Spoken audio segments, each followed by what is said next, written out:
Salut à tous, c'est Jonas de la chaîne Zeke et dans cette vidéo je vais vous présenter une configuration PC à 1200€. Contrairement aux autres configurations que j'aurais pu faire dans mes anciennes vidéos, cette fois-ci je vais inclure plusieurs boîtiers et des ventilateurs pour les boîtiers qui n'en incluent pas, car je trouve que certaines personnes ne peuvent peut-être pas aimer le boîtier noir que je vais présenter ou le boîtier blanc, ou certaines personnes voudront peut-être plus de RGB que d'autres, donc je vais vous présenter 3 boîtiers dans cette vidéo.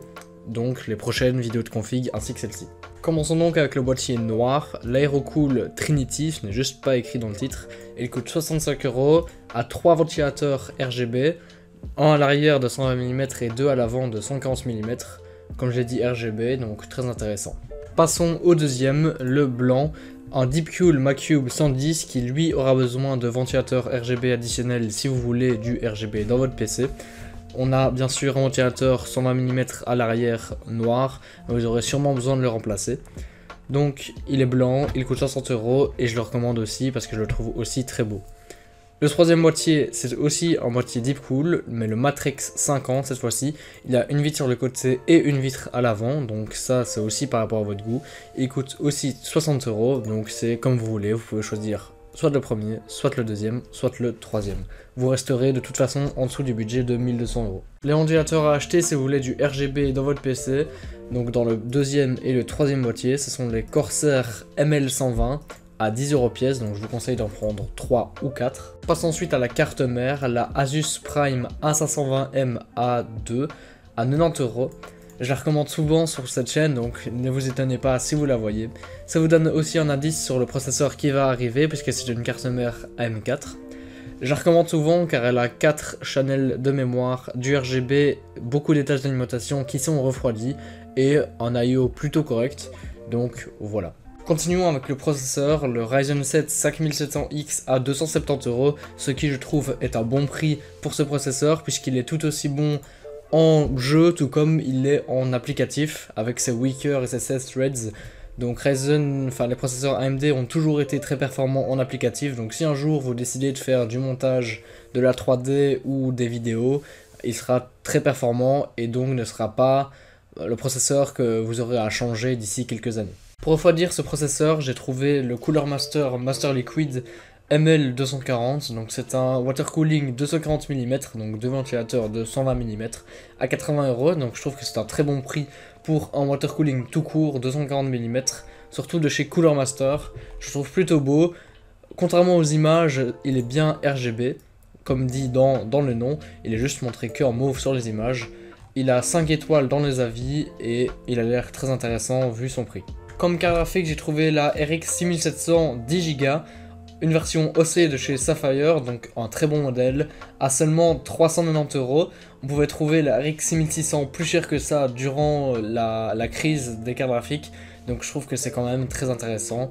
Surtout pour un modèle comme j'ai dit comme ça, les modèles Sapphire sont souvent les meilleurs modèles des cartes AMD, donc forcément je recommande cette carte. Passons ensuite à l'alimentation, j'ai trouvé une alimentation Antec à 75€, 80 plus Gold, 550 watts, je la trouve plutôt intéressante pour son prix.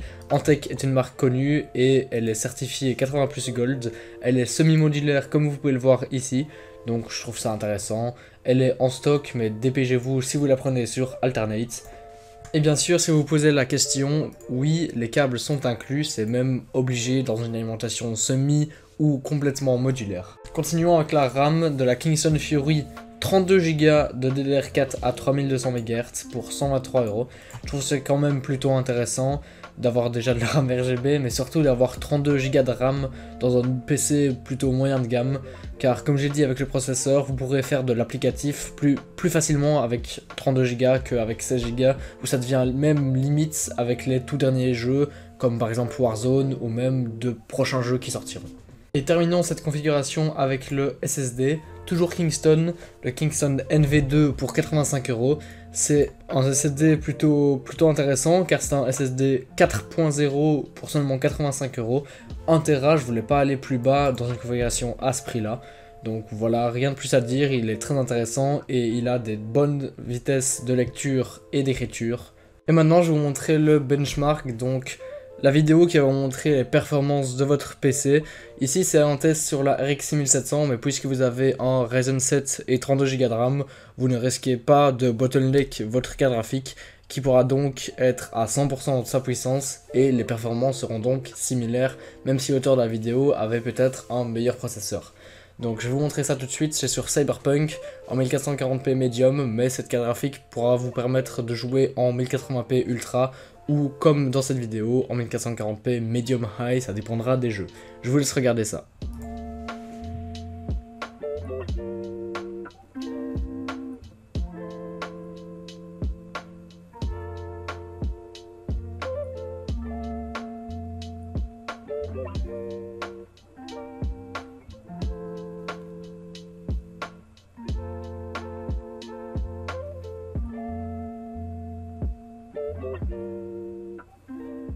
La vidéo a été réalisée par Random Gaming in HD, donc si vous voulez aller la voir, elle est dans la description.